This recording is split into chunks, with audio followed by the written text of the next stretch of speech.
మాజీ ఎంపీ హర్షకుమార్ కీలక వ్యాఖ్యలు చేశారు. ఆకివీడు దళితపేటలో డిప్యూటీ స్పీకర్ రఘురామకృష్ణంరాజు కారణంగానే గొడవ జరిగిందని ఆయన ఆరోపించారు. రెండు వర్గాల మధ్య సమస్యను సామరస్యంగా పరిష్కారం చేయలేదని మండిపడ్డారు.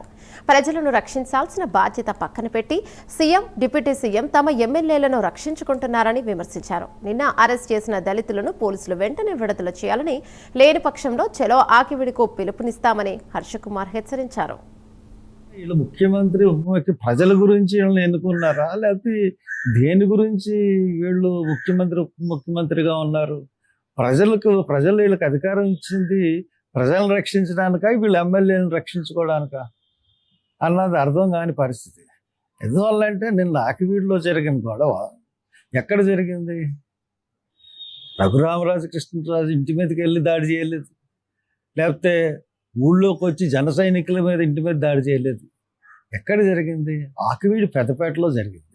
ఆకివీడు పెద్దపేట దళితపేట. అక్కడ ఒక అమ్మోరు గుడి ఉంది. ఆ అమ్మోరు గుడికి దగ్గరికి వెళ్ళి అక్కడ విగ్రహం పెట్టాలన్నాడు, శ్రీరాముడు విగ్రహం. వాళ్ళకి ఇష్టం లేదన్నారు. ఇష్టం లేదన్నప్పుడు చర్చలకు పిలిచి వాళ్ళ ఇంటికి పిలిచి, రామరాజు ఇంటికి పిలిచి, కృష్ణలు పిలిచి సమస్యని సామరస్యంగా పరిష్కరించుకోవాలి.